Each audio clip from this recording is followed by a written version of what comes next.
قربانی کے جانوروں کی مخصوص عمریں متعین فرمائی گئی ہیں۔ اونٹ کم از کم 5 سال عمر پوری ہو، 6 سال میں داخل ہو چکا ہو۔ گائے یا بھینس اس کی عمر 2 سال پوری ہو اور 3 سال میں وہ بیل یا گائے وہ داخل ہو چکی ہو۔ اسی طرح بکری ہے تو اس کی عمر 1 سال پوری ہو اور دوسرا سال شروع ہو چکا ہو۔ ہاں البتہ جو دمبا یا مینڈا ہے، دمبا ہو یا بھیڑ کا بچہ ہو، اس کے 6 ماہ مکمل ہو چکے ہوں، 7واں یا 8واں مہینہ شروع ہو اور اتنا فربا اور موٹا تازہ ہو، سال بھر کے جانوروں میں اگر وہ داخل ہو جائے تو امتیاز نہ ہو سکے تو اس کی قربانی بھی حدیث پاک کی روح سے جائز ہے۔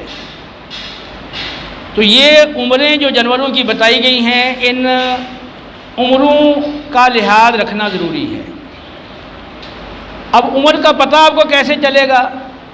آپ کے گھر کا جانور ہے پالا ہوا، پھر تو آپ اس کی عمر کو جانتے ہیں، اور یا پھر جانور جب آپ نے خریدا اس کی عمر اتنی واضح طور پر، وہ آپ نے بڑا جانور خریدا تو واضح طور پر عمر اس کی زیادہ ہے، وہ آپ اس کو بآسانی جان سکتے ہیں۔ لیکن اگر وہ عمر اصل عمر کے قریب ہے، اسے بہت زیادہ عمر نہیں ہے، تو پھر پہچاننے میں دشواری ہوتی ہے۔ اس کے لیے ایک علامت ہے کہ 2 دانت کا ہونا، کہ سامنے والے جو اس کے دانت ہیں ان کو دودھ کے دانت کہا جاتا ہے۔ تو جو بکرا یا بکری ہیں، بھیڑ ہے، دمبا ہے، تو سال کے بعد ان کے وہ دانت گرتے ہیں، اور اسی طرح گائے بھینس وغیرہ ان کے 2 سال کے بعد وہ دانت گرتے ہیں۔ اونٹ ہے تو 5 سال کے بعد اس کے دانت گرتے ہیں۔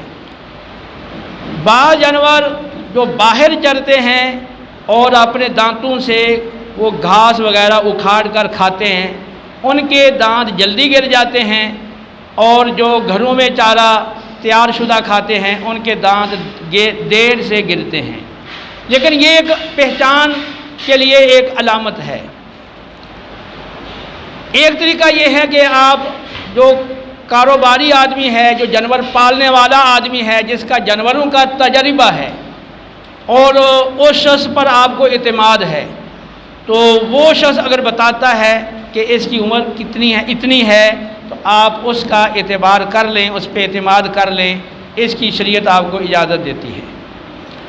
یا جس سے آپ نے خریدا ہے اور وہ آپ کا خاص آدمی ہے جاننے والا، اور اس کی سچائی پر آپ کو اعتماد ہے اور وہ بتا رہا ہے کہ اتنی عمر کا ہے، تو آپ اس کی بات کو قبول کر سکتے ہیں۔ تو جانوروں کی عمروں کا پورا ہونا یہ ضروری ہے۔